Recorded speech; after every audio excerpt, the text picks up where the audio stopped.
Nuestro siguiente reportaje nos adentra en una parte de nuestro pasado que puede que les sorprenda y que ha sido olvidada. Hasta hace poco más de un siglo no era raro ver entre nosotros a población que era de color negro. Eran españoles pero de segunda clase, porque eran esclavos o descendientes de estos. En todas las grandes localidades de Andalucía había un importante porcentaje de esclavos y es casi increíble que después de tantos siglos apenas queden recuerdos de ellos. Nuestro propósito con el siguiente reportaje es recuperar, con testimonios y documentos sorprendentes, parte de esa historia que nos ha permanecido oculta.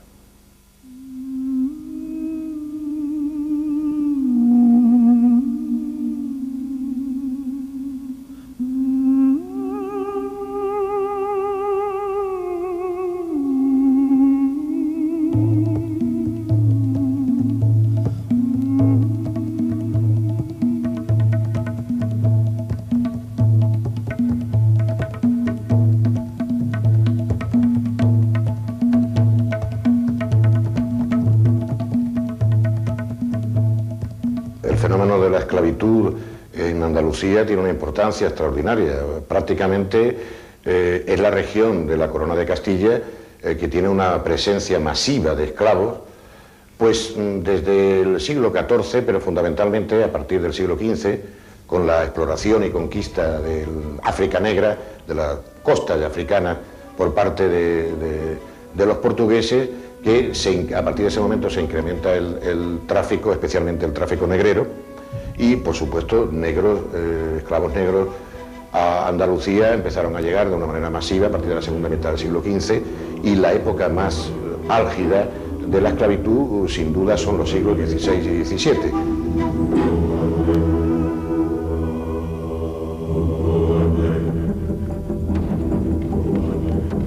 Su tierra, su pueblo, sus dioses, sus amigos, su familia, sus ritos, todo desapareció de golpe. Perdieron su libertad, fueron marcados, errados, vendidos y dejaron de ser ellos para ser propiedad de otros.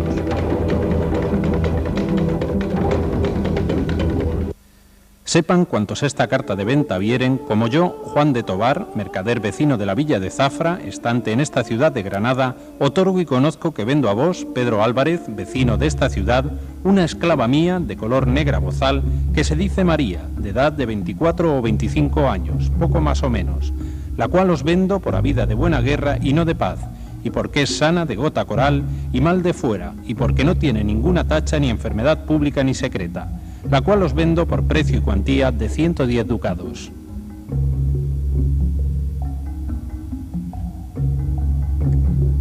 Es un documento de los muchos olvidados en los archivos que dan fe de su presencia.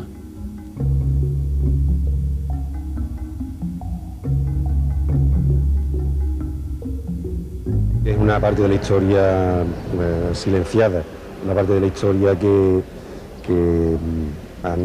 prácticamente a nadie en este país se le ha ocurrido reconocerla y recuperarla, ¿no? No hay, excepto los estudiosos, los puntuales que existen en Andalucía y en otros lugares de España, no hay nadie que no hay ninguna institución, no hay ningún departamento que se dedique a recuperar y a estudiar y a ver la situación actual también de esas poblaciones negras que en la diáspora cubrieron el mundo y estuvieron durante mucho tiempo viviendo entre nosotros, ¿no? Estuvieron entre nosotros hasta hace apenas un siglo, pocos más de 100 años, y tanto en Andalucía como en el resto de España había esclavitud. El hecho de que los andaluces en muchos casos creo que podamos decir que tenemos ascendientes negros en nuestra propia genealogía es un hecho pues tremendamente poco claro y ignorado. Hay que tener en cuenta que muchos negros tenían, por ejemplo, en el rostro grabado una S y un clavo para esclavo. Bueno, realmente este baldón en una sociedad supuestamente, bueno, no igualitaria, pero sí supuestamente abierta, supuestamente muy cristiana, supuestamente caritativa, supuestamente muy integradora, pues claro, es un baldón, es una mancha que se ha tratado en gran medida de ocultar. A ellos se les obligó a olvidar su pasado. Nosotros preferimos ignorarlo. No sé, porque lo tienen callado ni nada, porque a lo mejor el castillo es nuestro y medio pueblo, y como somos analfabetos, somos gente, ¿sabes?, no estudiada, pues puede ser también que estemos engañados, igual que hemos estado toda la vida de Dios, ¿no? Numerosas civilizaciones tuvieron esclavos. Egipto, Grecia, Roma. Era aceptado, e incluso Aristóteles admitía que había causas justas para ello, como ser vencido en una guerra o tener deudas. Así fue durante siglos, y así se mantuvo. Era, por ejemplo, corriente en Al-Ándalus, con un continuo intercambio de esclavos con los reinos cristianos. Había muchos esclavos aquí, durante la época del Islam y después. Algunos africanos, pero también muchos importados de Europa del Este. Por ejemplo, rusos de Bosnia, probablemente de Albania, en los siglos medievales, muchos esclavos. Por eso la palabra esclavo viene de los esclavos personas, los polacos, rusos. Acabadas las guerras entre cristianos y musulmanes, cuando las capturas de rivales no eran posibles, el negocio se traslada al otro lado de la costa, donde es mucho más fácil apresar gente. Empieza así la presencia negra. Andalucía también cobra bastante relevancia en el tema de la esclavitud cuando empiezan a hacer incursiones los marinos andaluces en el norte de África y descubren la posibilidad de traer africanos a Andalucía y a las costas españolas. Fueron, en un principio parece que fueron marinos andaluces, pero después sobre todo portugueses, y primero Lisboa se convierte en el primer puerto negrero europeo, pero después Sevilla también se convierte en un gran centro negrero, precisamente por los esclavos negros que traían de África, estos marinos andaluces que viajaban a África. Los comerciantes europeos los trasladan por mar hacinados en barcos negreros, después de arrancarles de los entornos de los ríos Gambia, Senegal o Níger. Son jolofes, mandingas, fulos, pueblos de la zona conocida como Guinea. Otros serán atrapados por mercaderes musulmanes que en caravanas por el desierto los acercarán a las ciudades berberiscas del norte de África, para desde allí pasar a la península. A Andalucía acudirán capitales florentinos, genoveses, andaluces o castellanos. A cambio de cobre, bisuterías, tejidos o sal, obtenían oro, marfil, ébano o esclavos. Durante siglos sacan partido a este gran negocio que florecía sobre todo en las ciudades portuarias. Sevilla, Málaga y Cádiz, las tres grandes capitales con mayor presencia de esclavos en Andalucía. Fundamentalmente negros, pero también los hay, sobre todo en el siglo XV y en la primera mitad del siglo XVI, también los hay de procedencia norteafricana, canarios, procedentes de la conquista de las Islas Canarias, y hay también una presencia de indígenas del Nuevo Mundo, muy escasa, la mayor parte morían antes de llegar a la península. Hay una presencia también importante de turcos, especialmente en la Andalucía oriental, en Málaga y en Almería, en la segunda mitad del siglo XVI, como consecuencia del gran conflicto de la monarquía católica española con Turquía, con el imperio turco, pero sobre todo son negros. Predominan los negros salvo en Granada. En distintos lugares del reino nazarí se rebelan los moriscos contra Felipe II a mediados del siglo XVI. Son derrotados y sometidos a esclavitud. Se intensifica con ellos el comercio y si antes había en Granada un 5% de esclavos negros, los moriscos lo elevan al 14%. Reciben distinto trato. Primero porque los moriscos y los berberiscos se relacionan con el Islam y con la cultura musulmana, ¿no? Entonces, el referente de esta esclavitud es más bien cultural y religioso, y ya existen ciertas connotaciones de que se trata de una cultura compleja. Sin embargo, los negroafricanos, el referente para definirlo no es como morisco o berberisco, que es un referente territorial y religioso, sino que se habla de negros, donde el referente es biológico y se naturaliza mucho más pues toda la cuestión del color de la piel, de manera que parece que estas personas tienen una percepción, si no más negativa, sí más biologizada, como si su cualidad de ser negro ya denotase que eran esclavos por naturaleza. Los moriscos tenían además una ventaja para los dueños, pues la familia del cautivo podía pagar un rescate. Algo impensable con los negros, que eran solo una mercancía, cuyo valor de compra era similar al de un animal de tiro. Que eran tan marginales que eran considerados poco menos que animales, y que por tanto nosotros mismos, por nuestra propia educación, hemos hecho como una especie de cargo de conciencia, como una historia diciendo aquí no ha pasado nada, nosotros no hemos sido los responsables, junto con los portugueses, en iniciar la historia de la gran diáspora africana, ¿no? de la época moderna, ¿no? Las zonas céntricas de las ciudades eran los lugares de compraventa, cerca de las catedrales, en torno a las cuales se concentraba ese próspero comercio. En Sevilla, a mediados del siglo XVI, había unos 6.000 esclavos y además era ruta obligada para las Indias. Hay que tener en cuenta que los esclavos que viajaron hacia América necesitaban una licencia real, una licencia del rey, para poderse llevar. Es decir, que la persona que quisiera llevar esclavos a América tenía que tener anteriormente una licencia.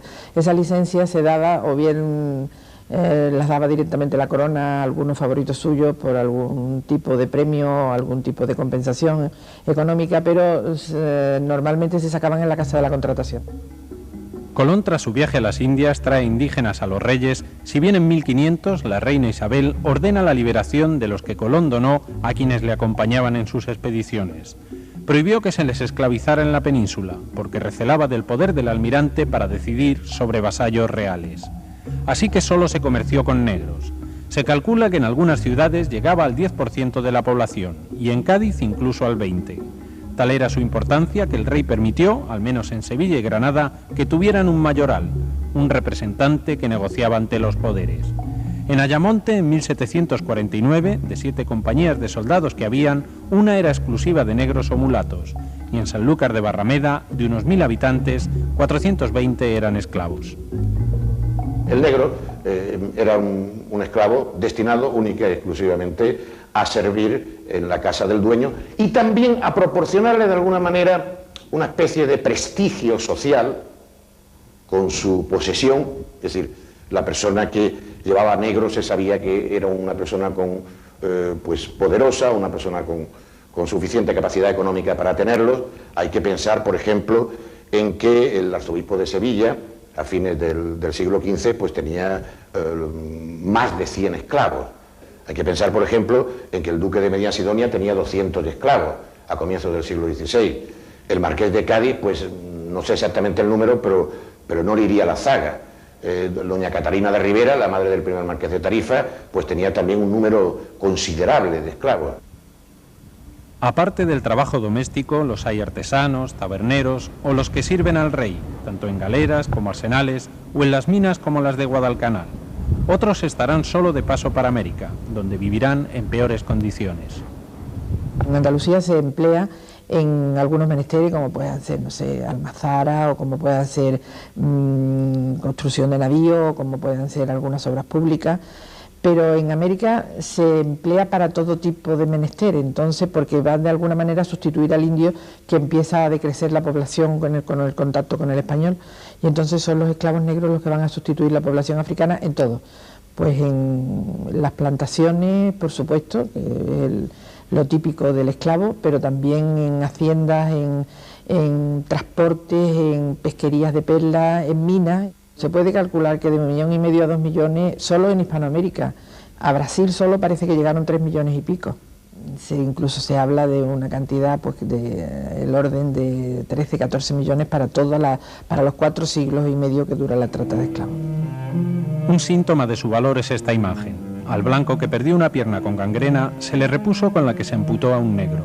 Para la Iglesia fue un milagro de San Cosme y San Damián, y por ello les nombró patronos de la medicina.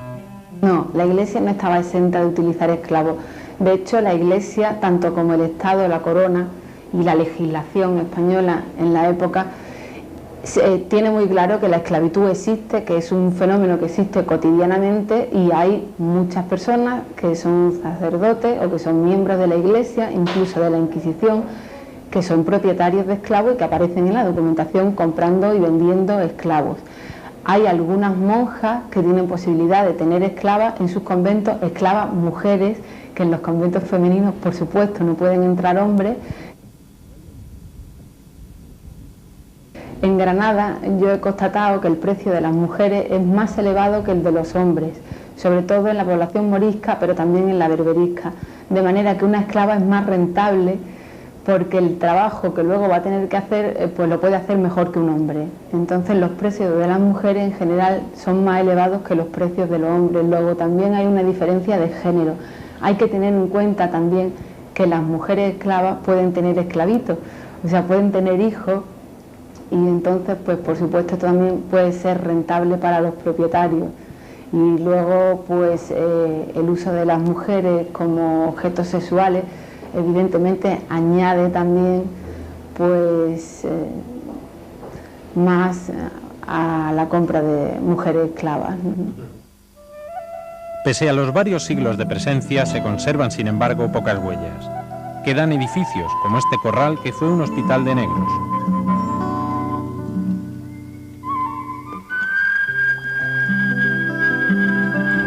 O zonas como esta, por donde transcurrían las murallas de la ciudad, que al hacer un aparcamiento aparecieron enterramientos de esclavos. Quedan varias calles, cuyo nombre delata su implantación o la zona de procedencia. También tuvieron gran importancia en la Semana Santa. Hubo hermandades de negros en Jaén, Huelva, Cádiz, Puerto de Santa María o Sevilla. Esta hermandad se mantiene hasta el siglo XIX, se mantiene solamente con individuos de raza negra. A partir de eso ya los individuos de raza negra ya no había muy poco, no era posible sostenerse ellos mismos, entonces permiten la entrada a los blancos. De todas formas, siempre ha habido blanco en la hermandad, es decir, siempre ha habido un secretario blanco, puesto que los negros por su cultura y por el estatus social que mantenían no sabían escribir. Su estatus, como vuelvo a repetir, su estatus era muy bajo, entonces no podían rivalizar en nada, ¿no? Entonces lo que hacían era rivalizar en esto, en sacar una procesión, el culto y demás.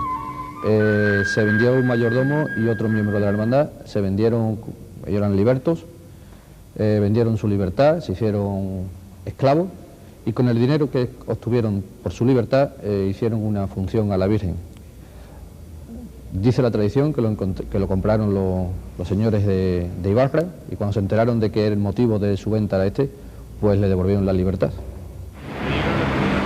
Consta su presencia en los desfiles procesionales de distintas localidades y su continuidad en Sevilla, si bien el origen de la hermandad está más relacionado con la difícil situación en que vivían muchos de ellos que con la Semana Santa.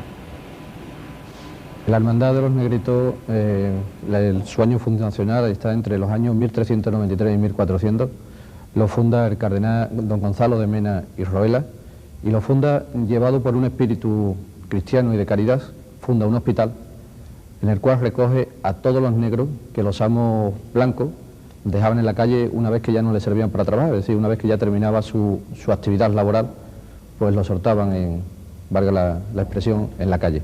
Entonces este hombre recogía a estos negros hasta que llegaba su muerte. Hay una frase muy bonita de Cervantes que yo creo que lo expresa muy claramente y dice así. Dice Cervantes: ahorran y dan libertad a sus negros cuando ya son viejos y no pueden servir, y echándoles de casa con título de libres, los hacen esclavos del hambre de quien no piensan ahorrarse, sino es con la muerte. O sea que creo que Cervantes lo dice muy claramente, que llega un momento en que los esclavos ya no son productivos y más vale liberarlos que tener una carga en casa, ¿no? Que hay que alimentarlos y cuesta dinero. Esas hermandades que empezaron recogiendo negros indigentes, aunque con un aparente fondo religioso, era en muchas ocasiones su única posibilidad, salvo la fuga, de hacer algo distinto. Y los negros aprovechan esas cofradías en un doble sentido.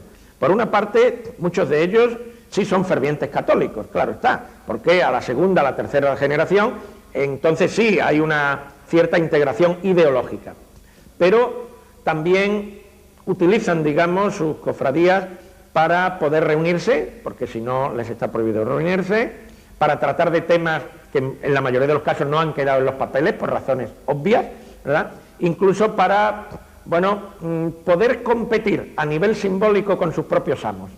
Claro, económicamente no, son esclavos y los otros amos, pero en cuanto a antigüedad de la cofradía, en cuanto a quién pasa primero por un determinado lugar, en cuanto a quién hace incluso cultos y fiestas más espléndidos. La Virgen de los Reyes es en principio su patrona porque junto a ella aparecen los tres magos y por tanto el negro Baltasar. Pero como también era la de los nobles, se ven obligados a cambiar de advocación por la Virgen del Rosario o por la de los Ángeles. Tendrán luego también un santo negro al que adorar, Fray Benito de Palermo, al que seguirán más que a San Martín de Porres, un fray escoba con el que se identificaban menos. Los negros podían casarse entre sí, pero los amos se oponían, pues la Iglesia podía obligar a que vivieran juntos. En el siglo XVIII, la Ilustración apoya las ideas abolicionistas y la esclavitud decae. Como ya entran muy pocos negros, la endogamia es muy fuerte, la mortalidad, los índices de mortalidad son muy altos, lógicamente, porque, claro, ocupan las escalas más bajas de la sociedad. Yo creo que no hay que descartar, aunque evidentemente no está comprobado, que de la ciudad, sobre todo en la época ya en que son muy pocos y en que son muy mal considerados, etcétera, pues grupos de negros pasarán de la ciudad a algunos lugares fuera de las grandes ciudades y, claro, esto hace que haya sitios de Andalucía, en la provincia de Huelva, en la costa de Huelva, donde hasta recientemente pues sí se ha considerado que existía un grupo de descendientes de antiguos negros. Yo no sé si venía con los esclavos portugueses o vendrían de América, ya eso no sé yo. Porque aquí por lo visto también vinieron muchos negros de Portugal y también se quedaron. Por ejemplo, en Gibraleón y Niebla. Quizás por la proximidad a Portugal, lo cual facilitaba su comercio, o por la huida de las grandes ciudades, algunos pueblos de Huelva, como Palos, Niebla, Ayamonte o Gibraleón, conservan vestigios de esa presencia. Allí a los descendientes se les conoce como morenos. Morenos vemos una familia nada más. Los demás son morenos pero son gitanos. Entonces la familia negra que hay aquí, negra, porque vamos a decirlo así, es la mía nada más. Aquí hay un montón, casi todo el pueblo es moreno, pero uno es más rubio y otro más blanco. Valdelatas es el barrio donde vive Dolores. Está en Gibraleón, donde más descendientes de esclavos se localizaron. Con el paso de los años se han mezclado. Algunos, como ella, se reconocen descendientes de aquellos esclavos, otros no. Porque no quiere ser negro. Y a mí me da lo mismo de ser negro que ser blanco. Yo me casé con unos blancos muy requete guapos. Me conformo que me digan toda la vida Juan y Jona, por mi madre. Y mi madre era así clarita también, no era morena. Mi padre que era moreno. Ahí hubo disgusto mi abuela con mi madre porque no quería que se casara con mi padre. Porque eso era de antes, antiguamente, que no quería los morenos que se casaran con las blancas. Y mi madre era una, que mi madre no quería que mi padre se casara mi madre con él. Y todos estaban enamorados y se casaron. En su memoria también guardan recuerdos de abusos sufridos por ser negros. Por ejemplo, a mi abuela pues, la pelaron a rape y le dieron vuelta por todo el pueblo de la rape. Y después eso, que la castigaron mucho, ¿no? También quisieron abusar algunos caciques de aquí, que algunos están vivos, otros están muertos, pero también quisieron abusar mucho. Y desaparecido, hermano de mi madre, hijo de mi abuela, llamarlo a casa y ya no aparece más. Porque seguían siendo negros o mulatos, y en la negritud está el estigma, porque o cada persona es esclava o ha tenido un padre o un abuelo o una abuela esclava y entonces, digamos, eso no podía borrarse nunca. Yo creo que una forma, digamos, de cumplir hasta cierto punto la deuda con ese grupo humano tan andaluz como muchos otros grupos humanos, porque pues ya en muchos casos había varias generaciones de andaluces negros, esclavos o libertos, es precisamente considerarlos como una de las fuentes, una de las bases de los andaluces actuales, no solo ni fundamentalmente en lo biológico, que también, sino fundamentalmente en lo cultural. El 7 de octubre de 1886, las Cortes abolieron definitivamente la esclavitud en España.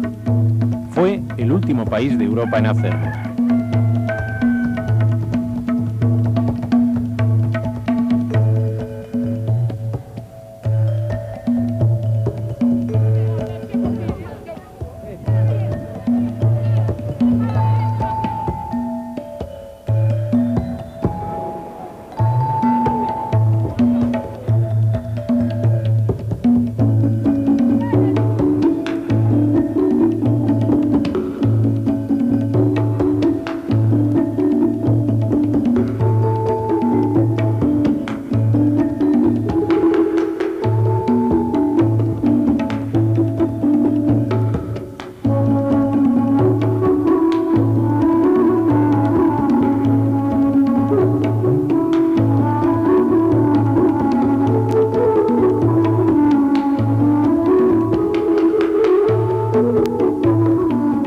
Lugar en Europa. Hace 113 años que se abolió la esclavitud en España. En otros países, como China o Etiopía, tuvo que esperar hasta el siglo XX, y en Sudán seguimos oyendo noticias de compra de esclavos. Nuestro tiempo se ha consumido ya. Les esperamos dentro de 7 días con reportajes que nos acercarán más a la Navidad. Nos vemos entonces. Buenas tardes.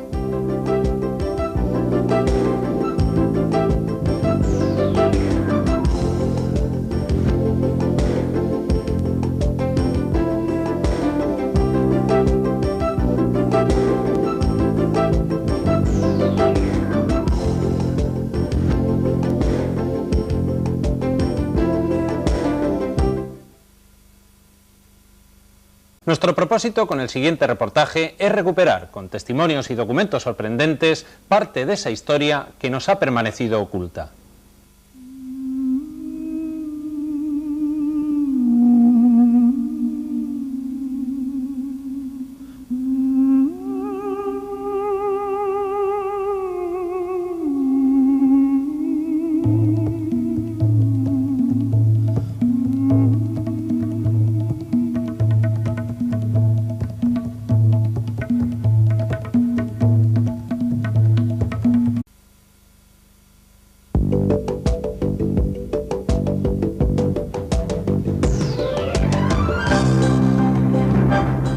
Nuestro siguiente reportaje nos adentra en una parte de nuestro pasado que puede que les sorprenda y que ha sido olvidada.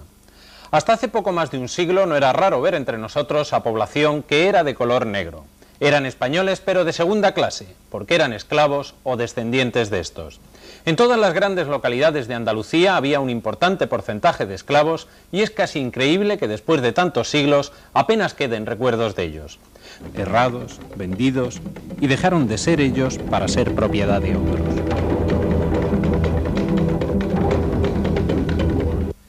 Sepan cuantos esta carta de venta vieren, como yo, Juan de Tobar, mercader vecino de la villa de Zafra, estante en esta ciudad de Granada, otorgo y conozco que vendo a vos, Pedro Álvarez, vecino de esta ciudad, una esclava mía de color negra bozal, que se dice María, de edad de 24 o 25 años, poco más o menos, la cual os vendo por habida de buena guerra y no de paz, y porque es sana de gota coral y mal de fuera, y porque no tiene ninguna tacha.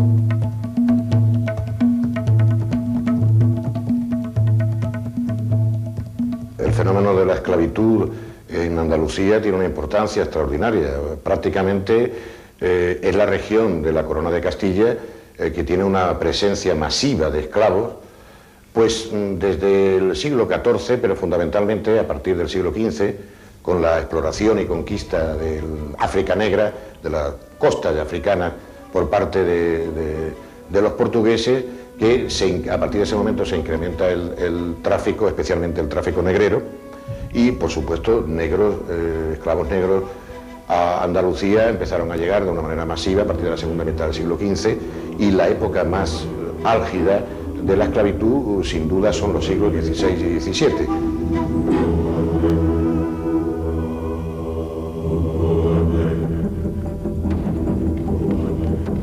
Su tierra, su pueblo, sus dioses, sus amigos, su familia, sus ritos, todo desapareció de golpe.